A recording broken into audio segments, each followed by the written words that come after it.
Hi friends, అందరికీ నమస్కారం. Welcome to ఘనా ఎంప్లాయ్ పెన్షన్ న్యూస్కి స్వాగతం. ఫ్రెండ్స్, ఈపీఎఫ్ఓ పెన్షనర్లకు ఇప్పుడే అందిన వార్త. ఆ వివరాలు ఏంటి ఈ వీడియోలో తెలుసుకుందాం. ఫ్రెండ్స్, వీడియోని ఎక్కడ స్కిప్ చేయకుండా చూడండి. మా వీడియో మీకు నచ్చినట్టయితే మా ఛానల్ లైక్ చేయండి, షేర్ చేయండి, సబ్స్క్రైబ్ చేయండి. ఫ్రెండ్స్, ప్లీజ్ ఫ్రెండ్స్, ఇక వివరాల్లోకి అయితే వెళ్ళిపోదాం.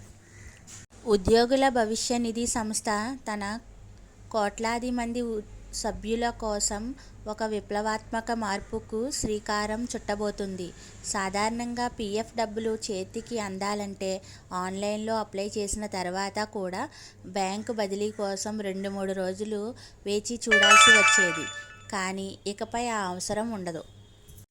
టెక్నాలజీని అందిపుచ్చుకుంటూ యూపీఐ మరియు ఏటీఎం ద్వారా నేరుగా పీఎఫ్ నిధులు ఉపసంహరించుకునే వెసులుబాటును కల్పించాలని ప్రభుత్వం యోచిస్తుంది. 2026 ఏప్రిల్ నాటికి ఈ వ్యవస్థను పూర్తి స్థాయిలో అందుబాటులోకి తీసుకురావాలని కార్మిక మంత్రిత్వ శాఖ లక్ష్యంగా పెట్టుకుంది. ఇప్పటికే 100 డమ్మీ ఖాతాలపై పైలట్ ప్రాజెక్టును మొదలుపెట్టి సాంకేతిక సాధ్యాలను పరిశీలిస్తుంది. ఈ సౌకర్యం ఒక వరం. ఈపీఎఫ్ఓ ఈ కొత్త పథకం అమల్లోకి వస్తే పీఎఫ్ క్లెయిము ఆమోదించబడిన నిమిషాల్లోకి యూపీఐ ద్వారా డబ్బులు సభ్యుల బ్యాంక్ ఖాతాలోకి చేరుతాయి.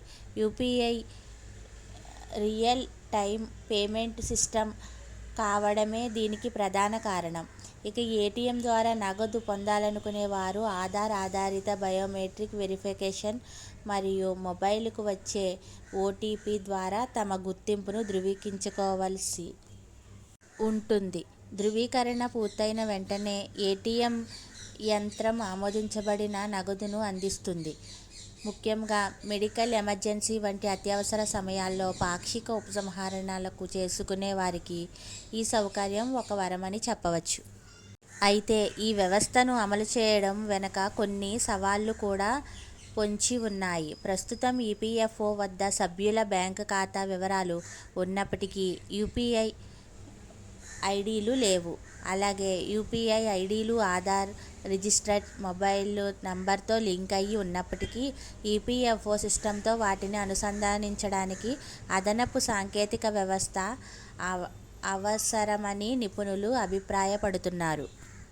దీనికి తోడు పాత రికార్డుల్లో పేర్లు లేదా సర్వీస్ వివరాల్లో వ్యత్యాసాలు ఉంటే చెల్లింపు మార్గం యూపీఐ అయినా సరే క్లెయిము తిరస్కరణకు గురయ్యే అవకాశం ఉంది.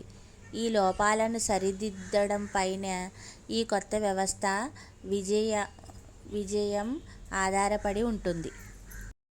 మరోవైపు డబ్బులు తీసుకోవడం ఎంత సులభమైతే సభ్యులు తరచుగా నిధులను ఉపసంహరించి తమ పదవీ విరమణ పొదుపును కరిగించుకునే ప్రమాదం ఉందని కూడా కొందరు హెచ్చరిస్తున్నారు. ఏదేమైనా ఈ మార్పు వల్ల కేవలం పేమెంట్ మోడ్ మాత్రమే మారుతుంది తప్ప పీఎఫ్ ఉపసంహరణ నియమ నిబంధనలు లేదా అర్హత ప్రమాణాలు మారవు. కేవలం క్లీన్ రికార్డ్స్ ఉన్న సభ్యులకు మాత్రమే అది ఎంతో ఊరటనిచ్చే విషయమే.